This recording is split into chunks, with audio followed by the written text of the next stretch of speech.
Hello friends, this is Sanjay. In this 5-part video series, I have covered an overview or a quick revision of interpretation of statutes and principles of legislation as per the Karnataka State Law University KSLU LLB syllabus. The syllabus is common for both the 3-year and 5-year LLB. In each part of this series, I have covered one unit from the syllabus.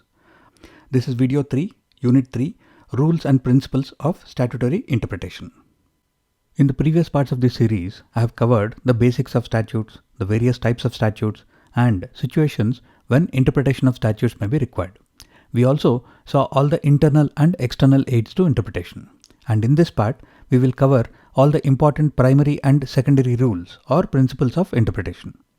To recap what we have previously discussed about the interpretation of statutes, if a statute is clear and unambiguous, it should be enforced or applied as is.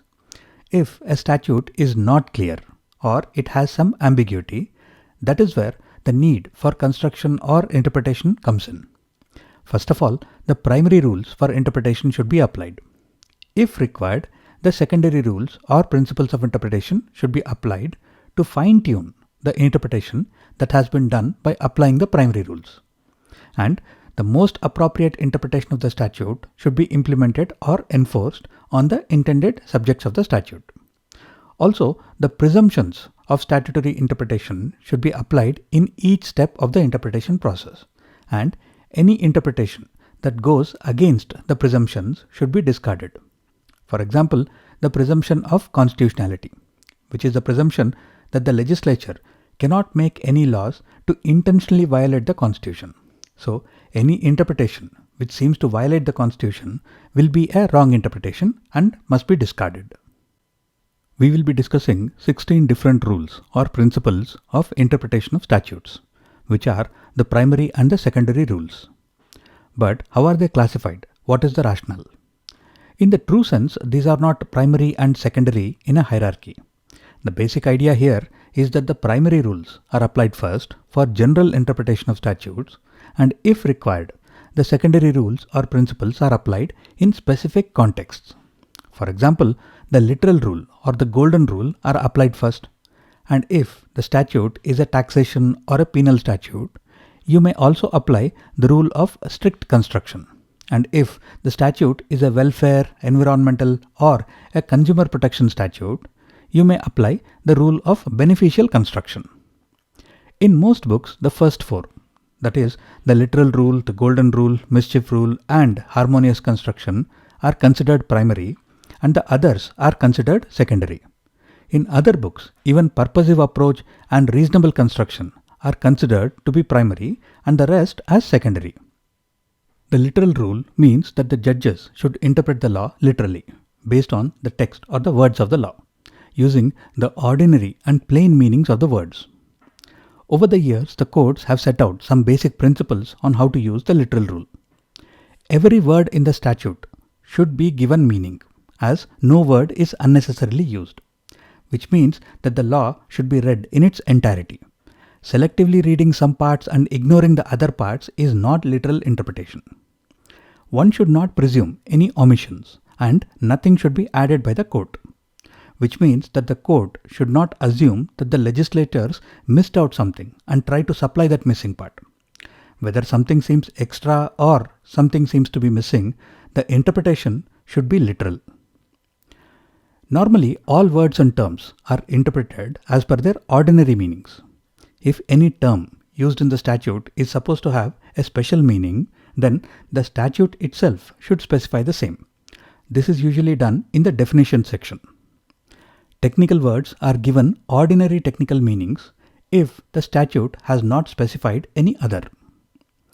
It should not be assumed that the statute is implying something, leading to the judge introducing something extra into the statute. What is written should be interpreted as is. Words undergo shifts in meaning in the course of time, so the interpretation should be done on the basis of when the statute was written.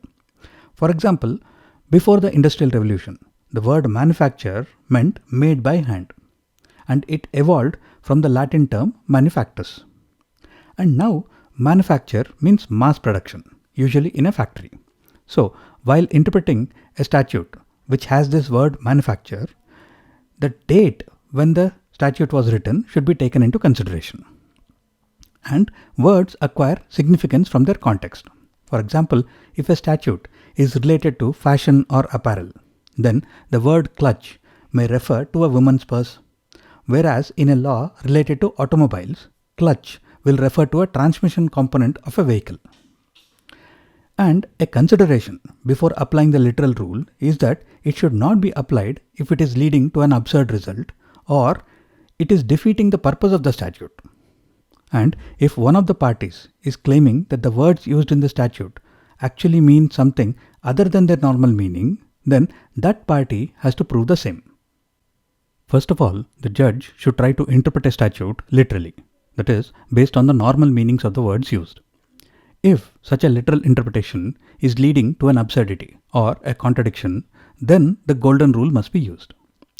The golden rule is where the judge will modify the meaning of the words in the statute to make the statute more practical and enforceable. For example, if there is a law which says that vehicles are not allowed inside a park, the word vehicle can refer to any device that is used for carrying or conveying persons or objects. So technically, not only cars or motor vehicles, but even bicycles, prams and roller skates are called vehicles. Since the literal interpretation will lead to an absurd outcome, the judge can use a golden rule to interpret the term vehicles. And the judge can decide that the word vehicle as used in this statute means motor vehicles and therefore allow bicycles, prams and roller skates to be used inside the park. Now the golden rule has two approaches, a narrow approach and a wider approach. If the literal interpretation of the statute is too wide, like in this example where the literal interpretation of the word vehicle is becoming too wide to include things that were probably not intended by the legislature, then the judge can take a narrow approach and reduce the scope of the words used in the statute. Or if the literal interpretation is leading to an absurd outcome, then the court can take a wider interpretation to make the law more meaningful by increasing the scope of the words. The advantages of the golden rule are that it allows for flexibility, it allows for reasonable decisions, and it can avoid unintended outcomes. At the same time, a possible disadvantage is that the outcome of an interpretation is significantly influenced by the judge, because a lot of this interpretation process is left to the discretion of the judges. Also, there are no specific tests on when the golden rule can be applied and when it should not be applied. And sometimes the interpretation that is done using the golden rule may actually turn out to be different from what the legislature actually intended with the statute. The Mischief rule or Heydon's rule was first laid out in Heydon's case in 1584. So this is actually a very old rule of interpretation. A mischief means a wrong or a hardship that a statute is designed to remove or provide a remedy for. In simple words, laws are usually created to address an issue or to solve a problem of some sort. So the legislature is actually trying to address some issue through a statute. When a judge is constructing or interpreting a statute, he should first try to understand the true intent with which the law was created. That is, what was the mischief that was sought to be addressed, and interpret the law to make it effective. For example, if the speed limit in a school zone is 15 km per hour, then the mischief that is being addressed is that vehicles moving too fast can cause danger to the children in the school zone. So a judge can interpret the law to include even bicycles under the speed limit, because a person riding a bicycle at around 25 km per hour can crash into a school student and cause serious injury. So the judge is interpreting the law to ensure that the true intent of the law is met. Now the steps for using the mischief rule were laid down in Heydon's case, which are: first, the judge needs to understand what was the law before the specific statute was enacted. Second, what was the mischief or the problem that was sought to be addressed through the specific statute. Third, what are the details of the statute that has been enacted. And fourth, what is the true reason for the remedy, that is, the statute. Once the judge has the answer for all these four questions, he can then interpret the law to suppress the mischief, that is, to address the problem, and to advance the remedy. If there is an inconsistency or a conflict between two or more provisions of the same statute, or between the provisions of two different statutes, then the presumption is that the legislature would not have intentionally created such conflicting statutes. This is because it is also presumed that the legislature knows the state of the existing laws before it creates any new laws. Harmonious interpretation means that the courts should read such conflicting provisions in such a way that all of them are given effect and one statute does not end up overriding or negating the other. For example, you may have seen this sign outside banks stating that no firearms or weapons are allowed to be carried into the premises. Now, Article 25 of the Constitution guarantees the right to freedom of religion, and it says that carrying a kirpan is a part of the profession of the Sikh religion. So, when it is interpreted literally, the first rule, banning all weapons, is in direct conflict with the freedom of profession of the Sikh religion. Here, the court will interpret both the statutes harmoniously, such that this rule will apply on all persons except Sikhs who are carrying a ceremonial kirpan. In the Commissioner of Income Tax versus Hindustan Bulk Carriers case, the court also laid down the guidelines for using the rule of harmonious construction. First, the court must ascertain the intent of the legislature and give effect to it. The provisions should be read and interpreted in such a way that it reconciles them instead of making them contradictory. Similar to the first guideline, the court should adopt a construction that best serves the object of the statute. If one interpretation leads to an absurd result, while another interpretation gives better effect to the purpose of the statute, then the latter should be adopted, even if the former is grammatically better. If, despite harmonious construction, contradictions remain between the general and specific provisions, then the specific provisions should prevail over the general ones. Ejusdem generis is a Latin term that translates to of the same kind or nature. Ejusdem generis is a rule which says that if there are general words following particular and specific words, then the meaning of the general words must be confined to those things which are of the same kind as those specified, unless there is a clear indication of a different intention. For example, if the law says that the storage and sale of rockets, flower pots, sparklers and other articles is hereby banned, then the interpretation of these general words, other articles, must be confined to the same kind as the specific words. Since the specific words, rockets, flower pots and sparklers are fireworks, then the interpretation of these other articles should also be other fireworks. Then this rule is essentially saying that the storage and sale of rockets, flower pots, sparklers and other fireworks is hereby banned. If the Ejusdem generis rule is not used, then this term other articles can mean any other articles. It may be clothes or decorations or puja articles which are not fireworks. So this rule will essentially prevent the person from storing and selling anything and everything, which would be an injustice. On the other hand, if the intention of the statute was to ban the storage and sale of everything, then that should have been clearly clarified in the statute itself. To apply the rule of Ejusdem generis, the following conditions must exist. The statute must have some specific words like rocket, flower pot. The members of the enumeration, that is, the specific words, constitute a class, like fireworks. The class is not exhausted by the enumeration, that is, there should be other items in that class, apart from what are listed in the statute. Like, there are several other types of fireworks, other than rockets, flower pots and sparklers. A general term must follow the enumeration or the list of specific words.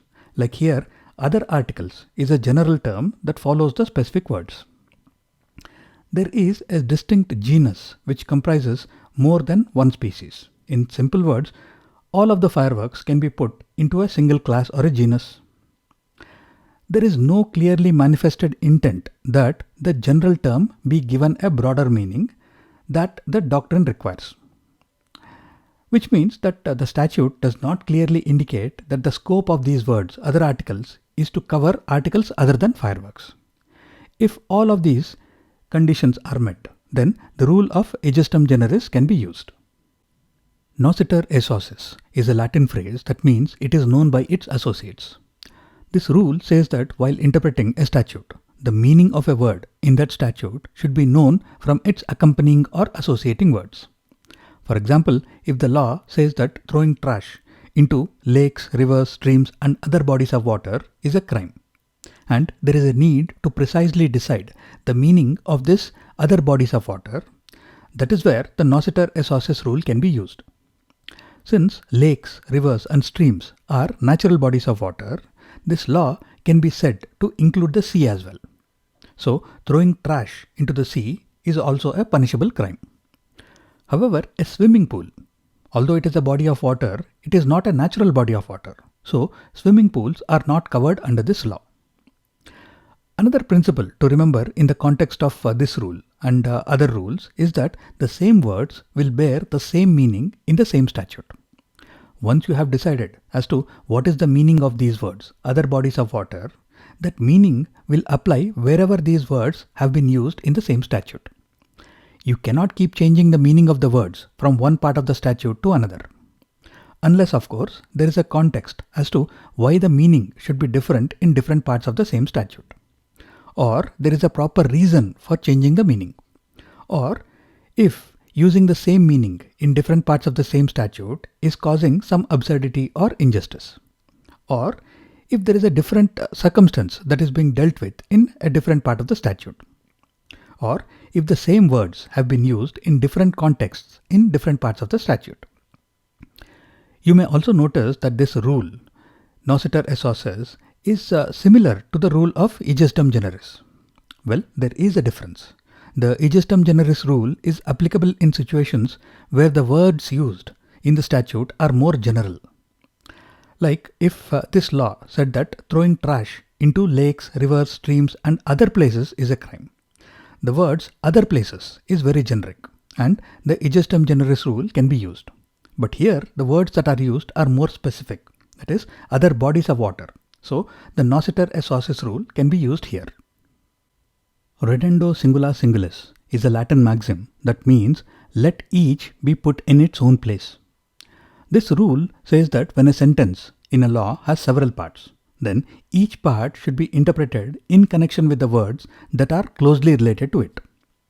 For example, if the rule says that interfering with the work of firemen, policemen and doctors in a hospital is prohibited, there are several parts in this sentence and each part should be interpreted in connection with the words that is closely related to it. In a hospital is closely related with the doctors. So this should be understood as interfering with the work of firemen or interfering with the work of policemen or interfering with the work of doctors in a hospital is prohibited. If the Reddendo singula singulis rule is not followed, then the sentence can be interpreted as interfering with the work of firemen, policemen or doctors in a hospital is prohibited, which means that interfering with the work of firemen or policemen or doctors outside a hospital is not prohibited. This does not make sense, does it? The advantages of this rule are that there is precision in interpretation and it avoids generalization. And the disadvantages are that this may make the process of interpretation more complex and there is an over-reliance on the text of the law rather than the intent. So, imperfectly written laws may be interpreted imperfectly. Two important principles of interpretation that we need to understand together are beneficial and strict construction of statutes. There is a simple way to understand and remember these. Social welfare laws, labor laws, consumer protection laws and environmental statutes, which are all intended for the benefit, welfare or protection of the people, should be interpreted beneficially. The idea behind beneficial interpretation is to ensure that none of the intended beneficiaries of the statutes are excluded, even if the benefits are extended to those who may be on the borderline of the scope. The focus is on the intent or the purpose of the law, which is to extend benefits. If there is any doubt with the law, then the benefit of the doubt should go to the people. Tax laws, criminal or penal statutes, which can impose a burden or a punishment on the people, should be interpreted strictly. The idea here is that the scope should be strictly limited to what is clearly stated within the law. The judges should not extend the scope of the law to include situations, transactions, or subjects that are not specifically stated. Here, the focus is on the literal text of the law. If there is a doubt, then the benefit of the doubt should go to the persons who are being taxed or the persons who are being accused. So, whether a statute is being constructed beneficially or strictly, the benefit of any doubts will always go to the people. Beneficial construction of statutes is typically used in interpretation of social welfare, labor, consumer protection, and environmental legislation.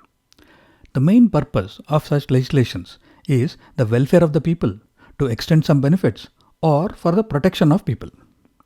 Here, the statutes are interpreted in a way that the purpose of the legislations are fulfilled. The benefits or the protections are extended to all the intended subjects, even if such an interpretation is increasing the scope of the law. In other words, if there is a certain degree of doubt, then the benefit of the doubt should go to the people in question. If we look at this example case between the Employee State Insurance Corporation and Highland Coffee Works, there was a question about whether the employees of the said firm were covered by the ESI Act or not. Here, the court applied the principle of beneficial construction to interpret the ESI Act in such a way that the employees would be covered by it. This was done because the ESI Act is a social welfare legislation intended to protect the interests of the workers, and the benefit of any doubts should be in favor of the workers. Strict construction of statutes is also a very simple concept. In case of penal, criminal, or taxation related statutes, they may impose a punishment, a hardship, or a burden on the people. So, such laws must be interpreted strictly so that only those situations or transactions that are specifically mentioned in the law are covered by it. In some landmark cases, the courts have ruled that criminal or penal statutes must be interpreted or constructed strictly in favor of the accused. And if there is an ambiguity in a taxation statute, it should be interpreted in favor of the taxpayer. As I have previously mentioned, if there is a doubt in a penal, criminal, or taxation related statute, then the benefit of the doubt should go to the persons being taxed or the persons being accused under those statutes. The first step in interpreting the Constitution is applying the general rules. The first one is that if the words are clear and unambiguous, they must be given the full effect. This is nothing but the literal rule that we have used with all other statutes. The second one is that the Constitution must be read as a whole. This is common sense because reading only the part of the Constitution that you want and ignoring the part that you don't want is essentially misinterpretation. The third rule is that the principles of harmonious construction must be applied. This is again the same principle of harmonious construction that is applicable on all statutes. The fourth rule is that the Constitution must be interpreted in a broad and literal sense. For example, when the Constitution talks about the freedom of speech, it should be interpreted as written, spoken, printed, and also electronic versions of speech. That is, the broadest possible meaning of the term speech. The fifth rule is that the court has to infer the spirit of the Constitution from the language. The courts will use the preamble, the fundamental rights, constitutional rights, the directive principles, and the other articles to understand the real spirit and the intent behind the articles and interpret them accordingly. The sixth rule says that internal and external aids may be used for interpreting. Again, this is common sense. And the seventh rule is that the Constitution prevails over all other statutes, which means that the Constitution is the supreme law of the country and all other statutes and laws must adhere to the framework and the limits set by the Constitution. We have already discussed harmonious construction previously when discussing about the interpretation of statutes. The same principle is used while interpreting the Constitution as well. If there is an inconsistency or a conflict or a contradiction between two articles of the Constitution, then the harmonious construction approach is used. The idea is that all the articles of the Constitution must carry similar weightage and similar importance because they have been intentionally put into the document by the framers. So, one article cannot be interpreted to cancel or to nullify another article. the court will adapt or adopt the interpretation that best balances between the conflicting articles and allows both the articles to coexist. In the RMD Chamarbagwala versus Union of India case, the court resolved a conflict between the right to practice any profession under Article 19(1)(g) and the state's power to legislate on betting and gambling under Entry 34 of List 2. It interpreted these provisions harmoniously, ruling that the legislative competence of the state over gambling did not infringe on the fundamental right to practice any profession because gambling as such cannot be considered as a trade or profession under Article 19(1)(g). In the Kesavananda Bharati case, there was an apparent contradiction between the power of the Parliament to amend the Constitution under Article 368 and the basic structure of the Constitution as can be inferred from the preamble. The court again used a harmonious interpretation approach to say that the Parliament has the power to amend any part of the Constitution, but such an amendment should not alter the basic structure of the Constitution. The term pith refers to the true nature, the true essence, or more literally, the center of something. When we look at the cross section of a tree trunk, the centermost or the innermost part is called the pith. Substance means the most essential part of something. When the court is using the doctrine of pith and substance to interpret a statute, the court is evaluating what is the true nature of the statute and what is the real effect of the statute. When is this doctrine of pith and substance actually used? To answer this question, you have to understand the federal structure of India. The Constitution gives the power to make laws, which are the legislative powers. These legislative powers are divided between the central legislature, which is the Parliament, and the state legislatures. The 7th schedule of the Constitution has 3 lists: the state list, the central list, and the concurrent list. The central legislature, that is the Parliament, has the exclusive power to make laws on the subjects in the central list. The state legislatures have the power to make laws on the subjects in the state list. And both the central and state legislatures have the power to make laws on the subjects in the concurrent list. Now, what happens when the Parliament passes a law on a subject in the central or the concurrent list, and that law significantly affects a subject that is listed in the state list? Or what happens when a state legislature passes a law on a subject in the state list or the concurrent list, and that law significantly affects a subject in the central list? In that case, before deciding whether the law is valid or not, the court will look at the pith and substance of the law. Because many laws or statutes may have side effects that are not the main intention of the law, but there may not be any reasonable way of preventing the side effect without affecting the actual primary purpose of the law itself. For example, the actual purpose of a cough syrup is to provide cough relief, which is its pith and substance. But the incidental effect or the side effect may be that it causes drowsiness. And there may not be any reasonable way of preventing that side effect without making the cough syrup ineffective.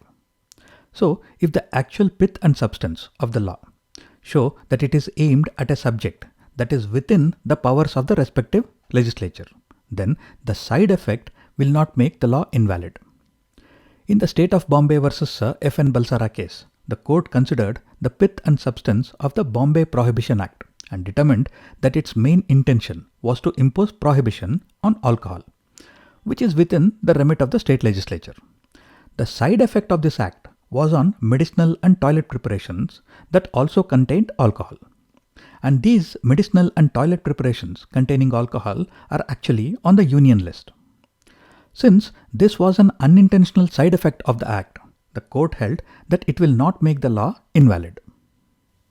The doctrine of colourable legislation is based on the principle that what cannot be done directly cannot also be done indirectly. So, a colourable legislation is a statute which is attempting to achieve something indirectly that it cannot achieve directly. For example, if the Parliament wants to ban the sale of soft drinks, but if it does not have the jurisdiction to do so, then it cannot pass a law to directly ban the sale of soft drinks. So, the Parliament can try to achieve this objective indirectly by passing a law that increases the tax on the ingredients used to manufacture the soft drinks. and the tax can be increased to such a high level that the soft drinks can no longer be sold at a reasonable price. Thus, the Parliament has indirectly achieved something that it could not achieve directly. In 2015, the Supreme Court struck down the National Judicial Appointments Commission Act, which would have changed the process of judicial appointments in India. One of the views there was that this was a colorable legislation because the executive was indirectly trying to control judicial appointments, something that it could not do directly. Therefore, the legislation was against the concept of judicial independence. From a federal structure perspective, the doctrine of colorable legislation comes down to evaluating the jurisdiction or the competency of the legislature. If the state legislature is trying to make a law that is indirectly trying to have a significant effect on a subject that is in the central list, then it is a colorable legislation. Or if the Parliament is trying to make a law that is indirectly trying to have a significant effect on a subject on the state list, then it is a colorable legislation. In the K.C. Gajapati Narayan Deo versus State of Orissa case, the court clarified that when it comes to colorable legislation, it comes down to a question of whether the legislature has the required competency or not. If the legislature lacks the competency to pass the law on a subject, then the question of the motive of the legislature does not arise at all. The concept of incidental, ancillary or implied powers is quite simple. If I give someone a job to repair something, then it is understood that I have also given that person the implicit powers to use the required tools to do the job. Similarly, the Constitution confers certain obligations or duties on the government. To perform those duties or obligations, the Constitution also grants some powers to the government. The powers that are specifically mentioned are explicit powers. The powers that are not specifically mentioned but are understood to be required by the government to perform its duties or obligations are implicit powers. For example, the Constitution makes it the duty of the government to work towards the welfare and the security of the country. To perform this duty, the Constitution grants the government the explicit powers to pass laws to levy and collect taxes. It is also understood that the power to levy and collect taxes includes the implicit powers to pass laws to prevent the evasion of taxes. These implicit powers are also referred to as incidental, ancillary or implied powers.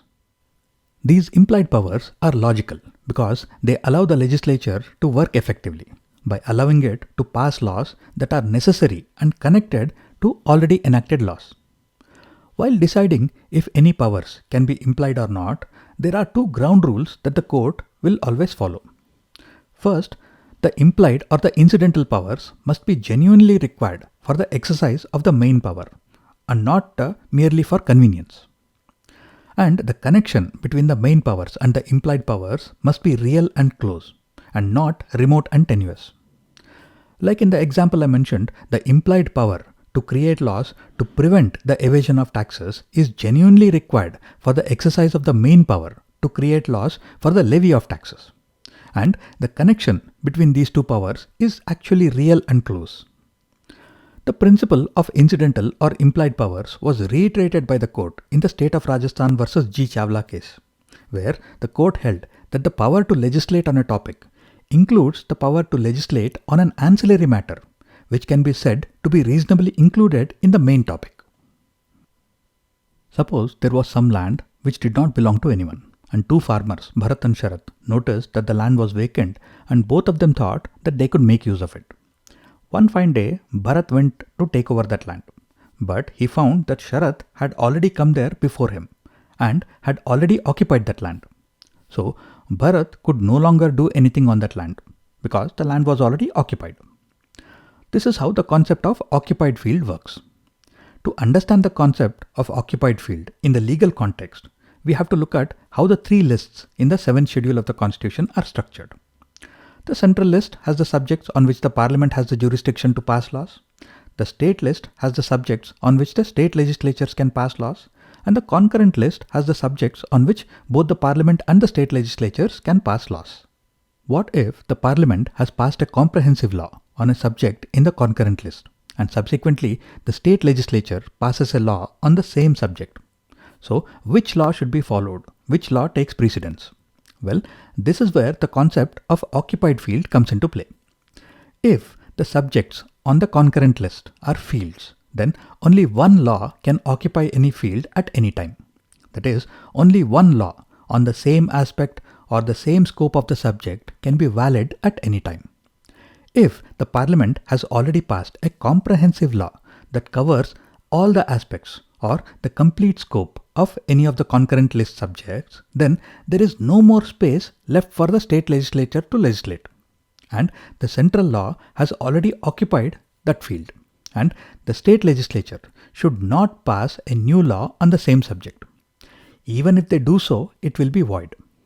It does not matter whether there is a conflict or there is no conflict between the two laws. Once the field is occupied, there is no more space for a new law. Whether the new law is good or bad does not matter. The concept of occupied field was reiterated by the court in the state of Rajasthan versus G. Chawla case. The term residue means something that is left over or remains after the main or the important part has been used up or taken away. For example, when you burn wood, the ashes are the residue. The concept of residuary power is again connected to the 7th schedule of the Constitution, which has the 3 lists of subjects. The central list has subjects on which the Parliament can make laws, the state list has subjects on which the state legislature can make laws, and the concurrent list has subjects on which both can make laws. While these lists are extensive, they are not exhaustive, which means that they do not contain every subject on which legislation may be required. If the main and the important subjects are included in the 3 lists, then the leftover subjects are the residuary subjects. Remember, there is no such list called residuary list. It is just a group of subjects that are called residuary subjects. So this is not a group by inclusion. This is a group by exclusion. That is, if a subject is excluded from the 3 lists, then it can be considered to be a residuary subject and we can say that it is on the residuary list. The residuary power essentially means that the Parliament has the power to make the laws on these residuary or remaining subjects. A simpler illustration could be something like this. If a pile of coins is separated by value, then the gold coins are taken by the center, the silver coins are taken by the state, and the copper coins are divided between the two.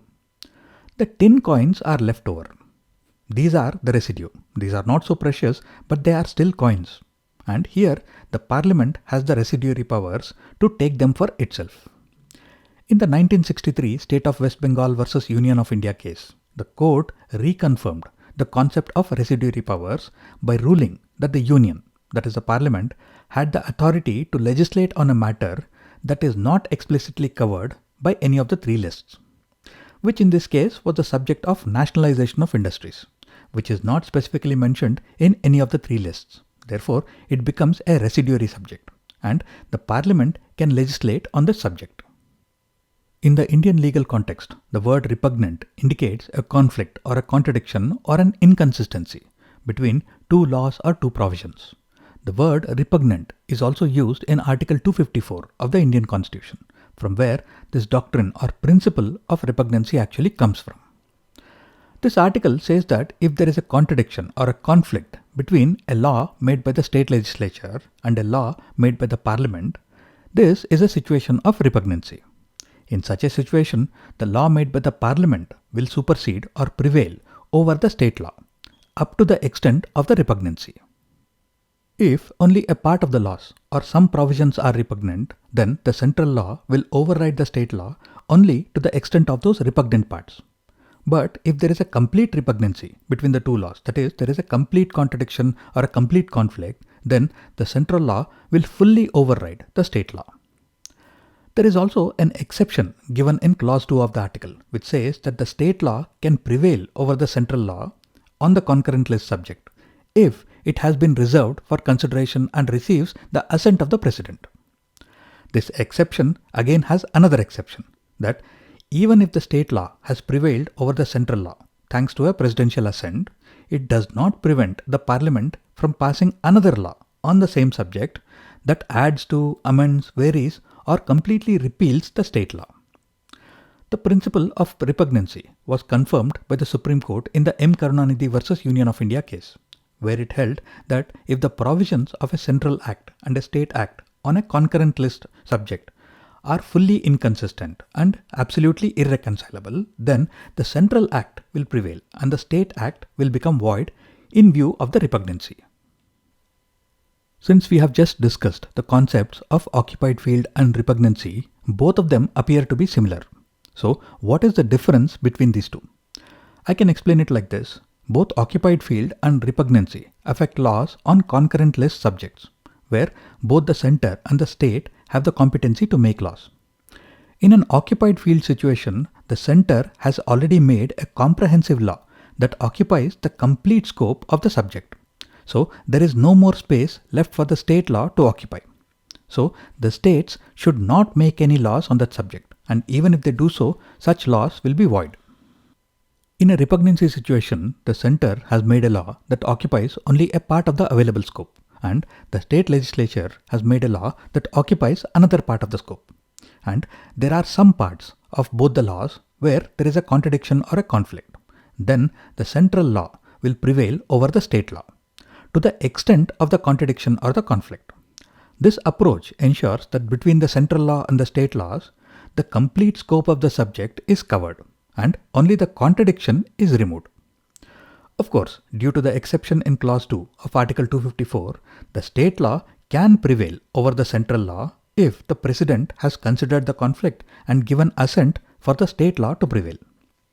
And the exception to clause 2 says that even if the state law has prevailed over the central law due to the presidential assent, the Parliament can just pass another law that adds to, amends, varies, or completely repeals the state law.